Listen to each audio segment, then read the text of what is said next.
It feels like the elephant in the room when it comes to Judaism are the mitzvot, the commandments and the obligations of the Torah. Sure, we can enjoy the ideas and the philosophy, the inspiration and the sense of unity as a people that Judaism has, but why is God asking us to do things? I mean, are these mitzvot for us or for Him? And are mitzvot simply ritualistic activities? Or should there be more to the experience than what we see on the surface? I'm Chaim Davies, and this is the Chaim Davies Show.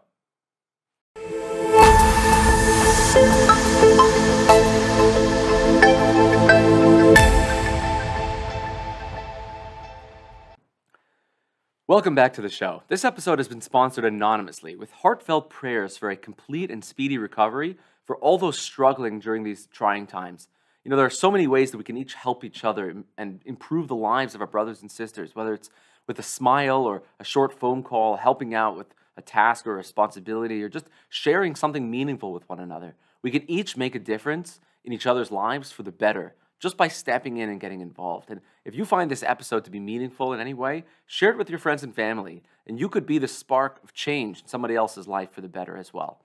So I wanted today to talk about mitzvot. What are they and why they should matter to us at all? So as we've mentioned already in previous episodes, the baseline understanding of what mitzvot are starts with understanding that the Torah is a covenantal constitution between God and the people of Israel. And as in any contract or covenant, there are roles and responsibilities and also benefits for the parties that are involved. And as far as the Jewish people go, the nature of these roles is articulated numerous times throughout the Torah. Leviticus and Deuteronomy in particular both contain clear-cut outlines of the terms and agreements for each party, for the Jewish people and for God. The mitzvot are the actionable guidelines Israel is to upkeep in order to be living in line with the covenant. That's our role. God's role is to facilitate that lifestyle by providing peace, sovereignty, and abundance to Israel within our national homeland. And beyond that, God guarantees us that the heart-filled fulfillment of mitzvot also earns Israel life in the world to come, which is really a topic for another time. So that's kind of the first level of what mitzvot are. Mitzvot are what Israel is called upon to do or to be within God's covenant with us. And that implies that there is a national component to mitzvot, which is actually clear even from the most cursory reading of the Torah. The mitzvot of the Torah are a national code. The vast majority of mitzvot can't even be fulfilled by individuals without the presence of a sovereign nation around them. When we don't have the Supreme Court of Israel, right, a Beit Din functioning as the official legal system of our people in the land of Israel, governed by the instructions of the Torah. And when we don't have a sovereign monarchy, when we don't have a Beit HaMikdash, a holy temple in Jerusalem, and when we don't have a life of a country in the land of Israel, there are countless mitzvot which become completely inapplicable, unable to be fulfilled by the people. What remains for us today to practically fulfill is really only a fraction of the complete set of national guidelines that the mitzvot constitute. Now, it's true, of course, our scholars comfort us by teaching that anyone who studies the details of a mitzvah is considered as if he fulfilled it. That's true, but it goes without saying that the physical, actual fulfillment of the mitzvah is clearly a whole different level and certainly the ideal way of the mitzvot being accomplished. So, as a national code, the mitzvot are actually depicted by our sages as something which really only have their complete intended effect in the land of Israel. Now, of course, that isn't to say that fulfilling mitzvot anywhere else in the world doesn't have an impact. It definitely does. But in the sense of Torah's national component, without living in Israel, there's an entire dimension missing from the mitzvot. And even without the nation, just living in Israel itself, dwelling in the land of our forefathers, the land where our people belong, where our energies draw from, where an entire vision leads us towards, that makes all the difference in the world to the performance of a mitzvah. But the hard reality is that for close to 2,000 years, we haven't lived as a sovereign nation in our homeland. And it's something we pray for every single day because the toll it takes on our people is truly catastrophic in so many ways.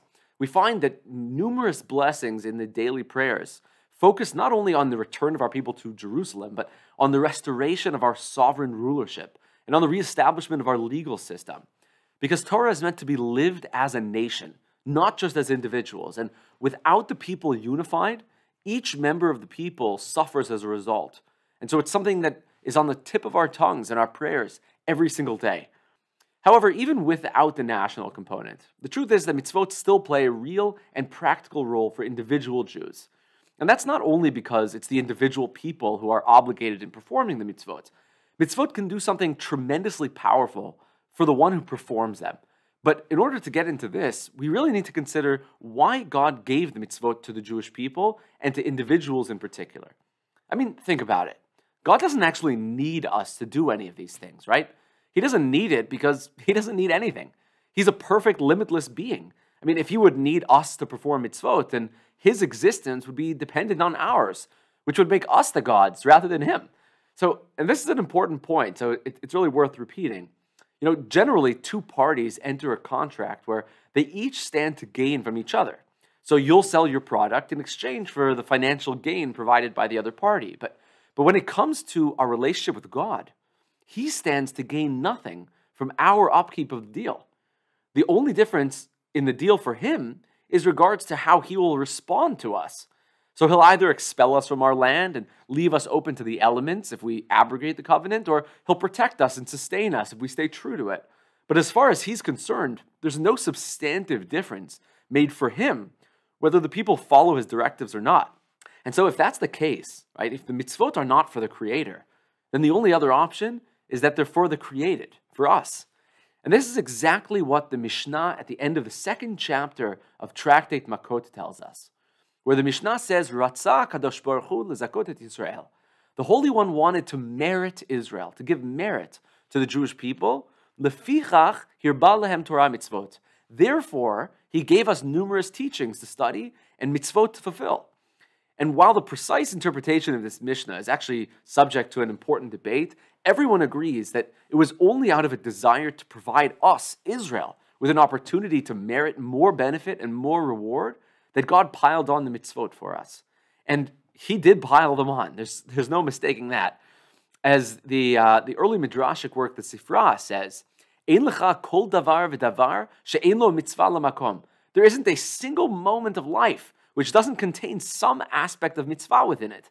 Whether it's how we begin our day, the way we speak with other people, the honesty with which we conduct our business, the food we eat, the life cycle events that we observe, the concepts we respect, or the ideas that we teach to our children, each one of life's moments provides another opportunity for achieving something truly great in mitzvah. And that something great which mitzvot yield is really multifaceted. And that is that mitzvot have dividends to them. They aren't just an ends unto themselves, but they create results, merits, which a person will eventually have access to. Beyond being true to our pact with God and enjoying the national security that he provides us, mitzvot also create rewards, which a person will be able to enjoy in a life after death in the world to come. Again, a subject for another time.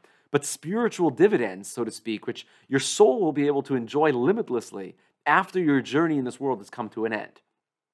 But we're also taught that the mitzvot are meant to be seen by us as being imbued with not only reward in the world to come, but as bearing practical reasons and benefits which we can tap into and appreciate within this world as well. The great codifier of Jewish law, the Rambam, right, Moshe ben Maimon, writes numerous times throughout his writings that we're actually encouraged to seek out the rationale and the meaning behind mitzvot, the way in which the mitzvot speak to our senses and which can help us feel that the mitzvot are really relevant and beneficial for our lives in a practical way. So that's something that's actually built into the experience of the mitzvah. But the truth is, you'd really be selling yourself short if mitzvot came down to the rewards they bear. You know, if we take a look at the main thrust behind the performance of mitzvot, we find that focusing on the rewards per se is actually discouraged in rabbinic tradition. And that's because Israel's relationship with God isn't contractual or business-like in nature. Mitzvot are the dance steps in a loving relationship between God and Israel. Yes, it's formalized with commitments on paper, just like a marriage is. Without that commitment, the relationship has no future. It becomes nothing more than a fleeting love affair. That's not what God was offering to Israel. He offered us nothing short of eternal love. In the words of the prophet Jeremiah, Ahavat olam ahavticha, an eternal, everlasting love you have loved the Jewish people with. And we remind ourselves of this deep love every single day in our prayers. Possibly the most gorgeous blessing in the entire Siddur, for me anyway, is the one which leads it the way into the reciting of the Shema, which begins with the words of the verse that we just recited, of Ahavat Olam, this eternal love, or an abundant love. We start with recognizing this tremendous love that God has for Israel. And then we immediately continue that thought by realizing that V'talamdem chukei chayim, that God has given us life-giving laws, principles which can connect us to the source of life. And then we move forward in the blessing to ask of the Almighty to please awaken our hearts to engage with the Torah and the Mitzvot with a love that could somehow compare to the love that you've showered upon us. And it goes on this way in this blessing. It's really a phenomenal prayer. If you're looking for one place in davening to really slow down and really focus on what you're saying, the blessing right before Shema is a beautiful place to begin. It's packed with this really central theme of the love between God and Israel. So this understanding of the mitzvot as acts of love within a relationship is really articulated in sources throughout rabbinic tradition and is meant to supersede the role of the rewards. So Rabbi Moshe Chaim Luzzatto, the great Ramchal of the 18th century, explains in his classic work, Derech Hashem, the Way of God, that the purpose of mitzvot is to create this closeness between us and our Creator. And he explains there in the first section of the book, in chapter 4, that everything about our life and its circumstances comes down to how strongly God's light shines upon us. To whatever extent God's being manifests itself in our little slice of existence, we become enlivened and elevate our life from physical behaviors into spiritual accomplishments and a deeper connection with Him. And so he concludes there in his presentation about mitzvot by writing as follows. He says, Nimtza lefim kol ma shikdamnu. It emerges based on everything that we've explained until now that shakavana be'emet b'chol mitzvot tiyeh, that the true intention in all of the mitzvot that we perform should be elav yitbarach, lihitkarev lo, v'leor b'or panav, to become close to the Almighty and to become illuminated by His light. And the avoidance from averot, the aversion that we have to transgressions, is about escaping any possibility of becoming distanced from Him. So according to the Ramchal, the mitzvot are all about creating a closeness, a deeper awareness of God in this world. And he continues on to explain that, of course, each mitzvah has its own details, which in turn are meant to accomplish more nuanced changes within our perception of life and our experience of reality. But the overarching power of mitzvot remains the same: to form a relationship with God, become better people, and have that shining light of God's reality present within our lives. And this is really hinted to in the words of the Midrash from almost 2,000 years ago, where it says, Lo nitnat mitzvot, ela letzaref b'em et habriot. The mitzvot were only given to Israel so as to purify mankind through them, to align us with the Almighty, and to create a bond between the two parties, joining God as partners in creation with Israel. And this idea of treating the mitzvot as valuable on their own terms beyond the reward is really also spoken about in the Talmud as well, where the Talmud in tractate Avodah Zarah is explaining the words of Psalms, which describe a righteous person as b'mitzvotav chafetz me'od, that he desires God's mitzvot tremendously. And the Talmud explains that this doesn't mean that a righteous person desires the rewards of God's mitzvot. He desires the mitzvot themselves tremendously, as providing him everything he could ever want in the very experience that the mitzvah constitutes. And this really leads into another really profound aspect of mitzvot. So the Rambam describes in the laws of teshuvah, of returning to God, how mitzvot are supposed to be done in their ideal sense.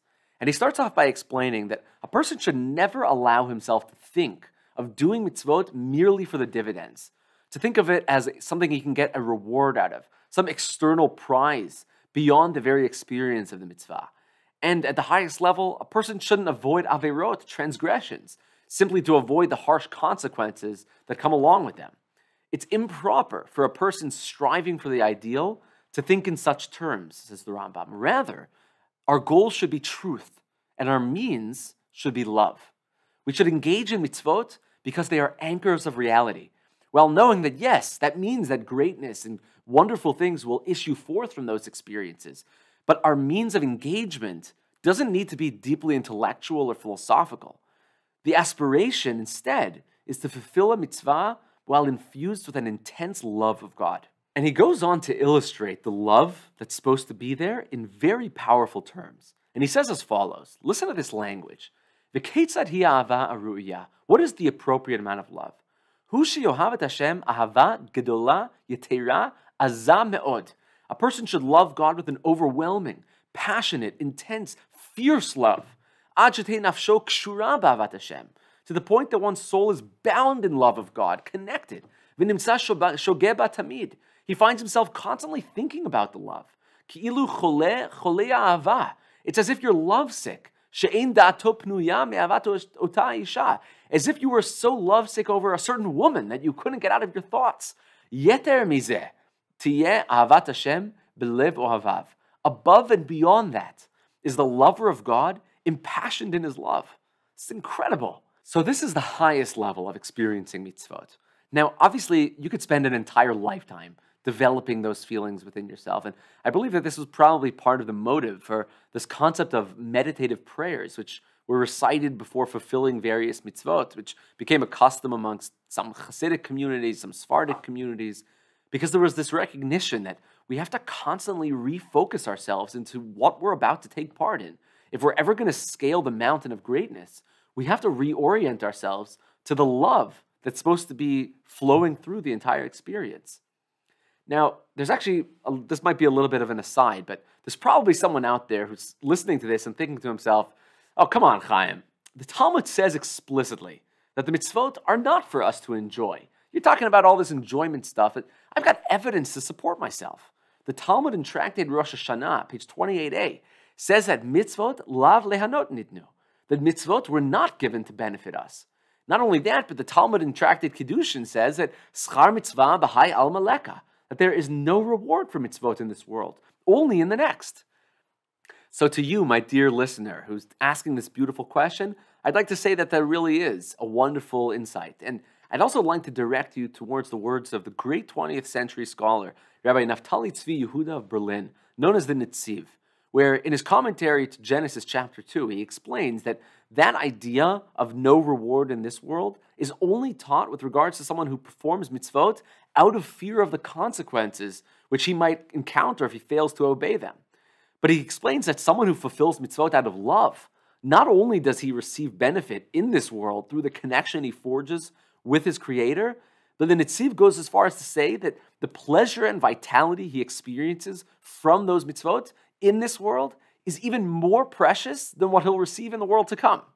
So it's true that mitzvot potentially can have no reward, no dividends in this world, but there's no reason for us to sell ourselves short from the opportunity for striving for mitzvot to actually have that power, that potential, that ability to transform our lives, even here in this world, if we do indeed have the opportunity and the responsibility to strive for that level of the experience.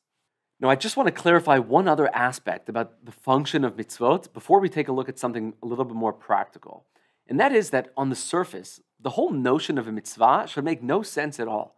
I mean, we humans are physical sensory beings living in a very physical world. God is infinite, eternal, and completely devoid of limitations of any kind.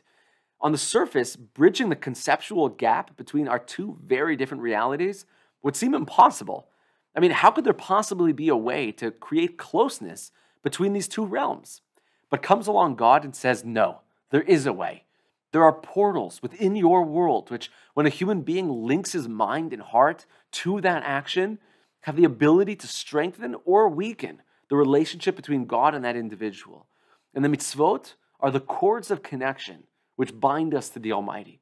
It's to the extent that we put our hearts and our minds into performing the mitzvot with an understanding of what they are, with an appreciation, a sensitivity to what we're doing, that we open ourselves up to that connection, for the possibility of the mitzvot connecting us in that way.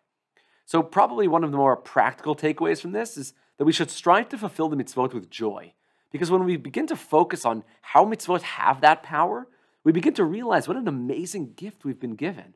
What an incredible opportunity it is to be crowned with mitzvot. And there are actually some authorities, like Rabbeinu Bachya ben Asher of the 13th century, who maintain that the happiness a person has while fulfilling a mitzvah is even more significant than the mitzvah itself. So the Talmud in Tractate Brachot tells us a beautiful insight about the greatness of performing mitzvot with joy. by way of telling us a short story. So there was a certain scholar named Ula who was going to depart from Bavel and head to the land of Israel.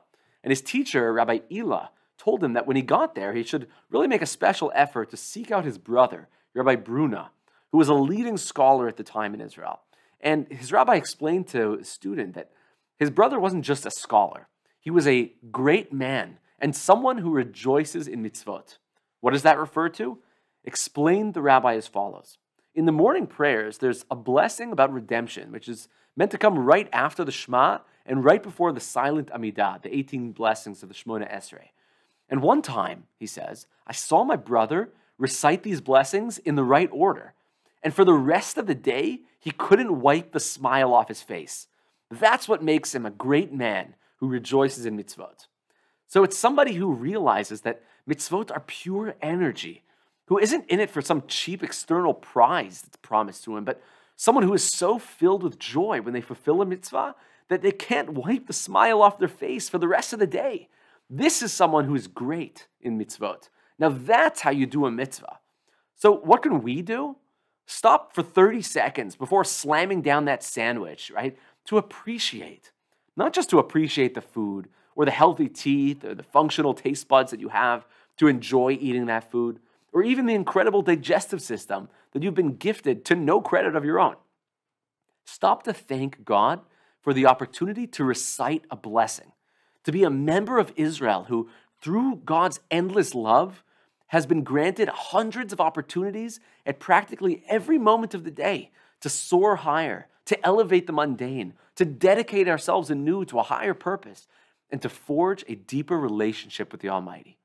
So we've come to see that mitzvot are the building blocks of national covenant with God, but that they also contain a tremendous amount of potential for us as individuals. Mitzvot are the cords of love which bind us to our Creator. They hold rational insights which benefit our lives in this world, and they accumulate to create a life for us in the world to come. But perhaps most powerfully of all, they are the expressions of love and dedication for members of the covenant. And when we tap into that power, when we get clarity about precisely what the mitzvah is, how to perform it, what does it mean for us, and then we get ourselves revved up and really into the experience, we open the doors to allowing the light of God's presence into the darkest corners of our lives. I'm Chaim Davies, and this is the Chaim Davies Show. See you all next time. I hope you enjoyed that segment of the Chaim Davies Show. If you did, be sure to subscribe and hit the notification bell, or follow our podcast so you can stay up to date on all our future content.